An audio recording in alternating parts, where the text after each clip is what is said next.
Bien. Regresamos entonces y hemos planteado entonces hasta este momento que los dos principios a los cuales hemos hecho referencia, que son el principio del trabajo y la energía y el principio del impulso y la cantidad de movimiento, van a ser considerados como métodos alternativos de análisis cinético, ¿sí? En este caso les estoy dando la connotación de alternativos, ya que la base, el sustento de un análisis de detalle que nos genere elementos suficientes para la interpretación del fenómeno y poder describirlo a detalle, pues se encontraría en la estructura de la segunda ley de Newton, en cuyo caso esta expresión tiene como implicación que su involucramiento en el contexto ya del análisis del movimiento cinemático, pues nos va a poder vincular en determinado momento con alguna expresión que pueda requerir del desarrollo de una integral o de alguna derivada, o su grado de detalle es tal que nos genera procedimientos más laboriosos, ¿sí? Pero obviamente en ese sentido nos da la oportunidad de entender mejor el fenómeno. Por eso es importante que ustedes dominen la aplicación de la segunda ley. Y esto se hace con la práctica, con el ejercicio del mayor número de enunciados, ¿no? Bien. Sin embargo, los métodos alternativos entonces nos resuelven de una forma más directa por la fusión que se logró hacer de las ecuaciones cinemáticas con la segunda ley de Newton. Reitero entonces, el principio del trabajo y la energía establece la relación entre la energía cinética inicial sumada al trabajo de todas las fuerzas actuantes, lo cual nos va a dar como resultado la energía cinética final. En el desglose, la energía cinética la estamos calculando como el producto de la masa por la velocidad al cuadrado sobre 2, y en el caso del trabajo, este obedece al producto de las fuerzas actuantes multiplicados por el desplazamiento. Decíamos, en esta ecuación que se relacionan con términos vectoriales, ¿sí? Su estructura es de una expresión escalar.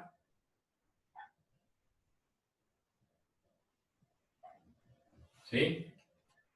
Por lo que deberemos de tener cuidado al momento de estructurar nuestra ecuación de nada más establecer una incógnita en esta estructura, ¿sí? Ya que si incorporamos más de una incógnita, no va a ser posible que podamos resolver, ya que es única. Para esto entonces, también debemos de considerar que no cualquier fuerza es capaz de generar trabajo. El trabajo se genera solamente cuando la fuerza y el desplazamiento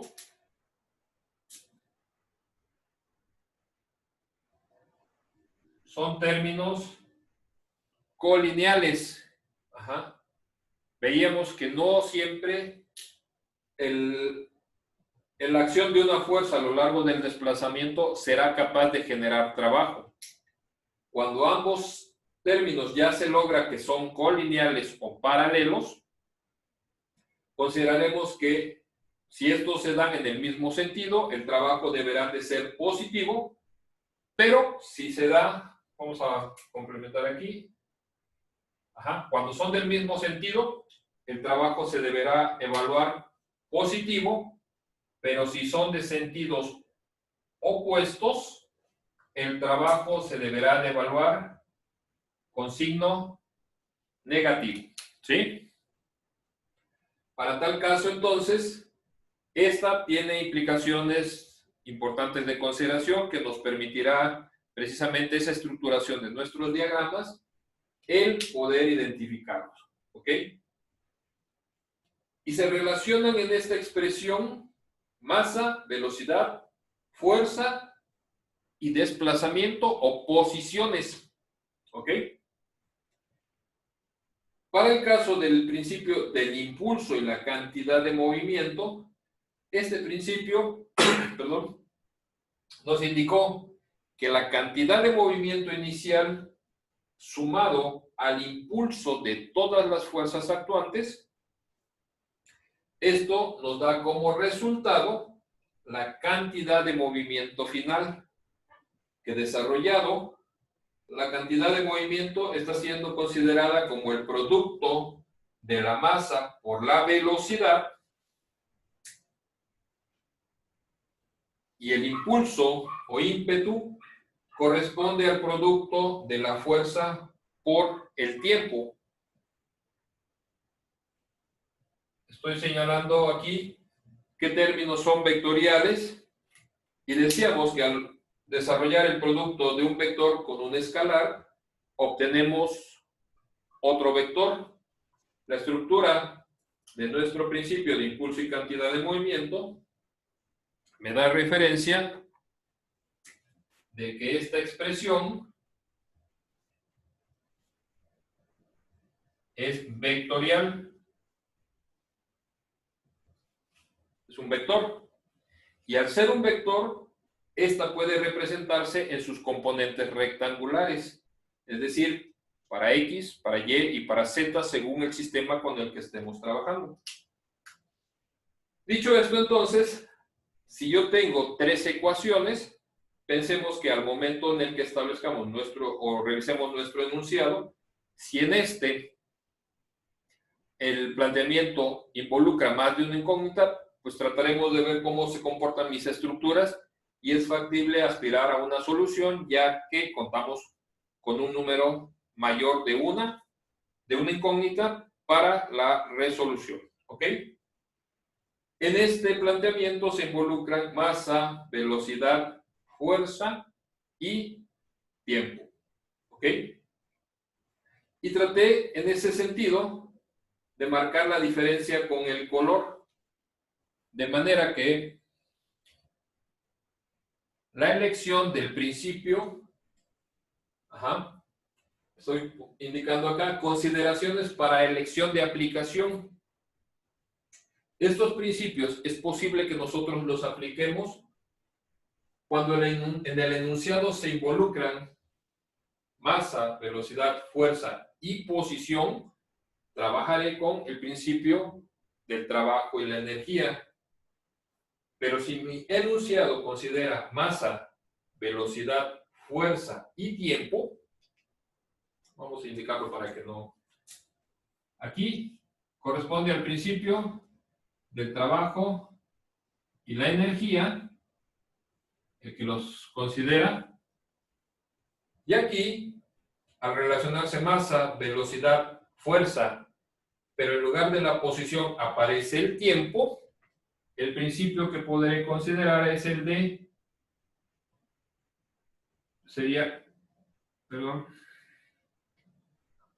principio del impulso y la cantidad de movimiento, el que vamos a poder aplicar.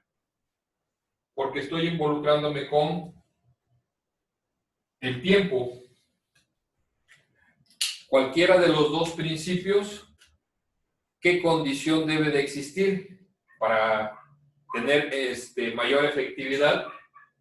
Que en su planteamiento del enunciado no sea requerido conocer el comportamiento de la aceleración, porque precisamente la aceleración fue la variable que fue necesaria sacrificar para su integración, para su fusión. Entonces, si el enunciado no me requiere que yo conozca el comportamiento de la aceleración, en ese momento tiene efectividad mi principio. Si por alguna situación las variables que están involucradas aquí aparecen en el enunciado, pero el enunciado establece que debo de conocer cómo se comporta la aceleración, ninguno de los principios es importante, ya se pierde su efectividad, ¿sí? O su ventaja, ya que necesitaré hacer uso de la segunda ley de Newton, porque ahí sí viene como dato requerido el comportamiento de la aceleración. Bien, en términos generales, estos podríamos decir son los aspectos con los cuales concluimos lo referente al desarrollo o deducción de los principios, y a partir de aquí, pues ya ustedes estarán en oportunidad de revisar con buen criterio cuál sería entonces la forma en la que vamos a poder demostrar nuestros resultados. Recuerden, todos los enunciados cinéticos los van a resolver ustedes con la segunda ley de Newton, porque esa es la base. Eso es lo que nos da mayor información para una mejor interpretación del fenómeno.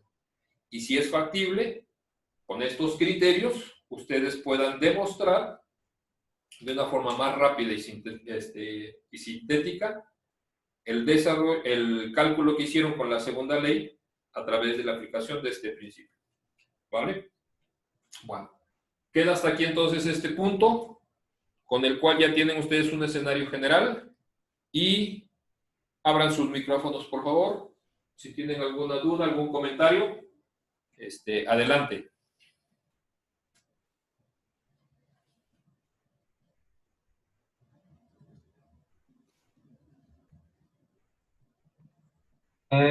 Yo, profesor. ¿Sí? Entonces, para cualquier programa que tengamos de cinética podemos utilizar la segunda ley de Newton. A ver, se En estas pierde. consideraciones vemos si es factible hacerlo por los principios o por la segunda. No te escuché bien. Si puedes repetir la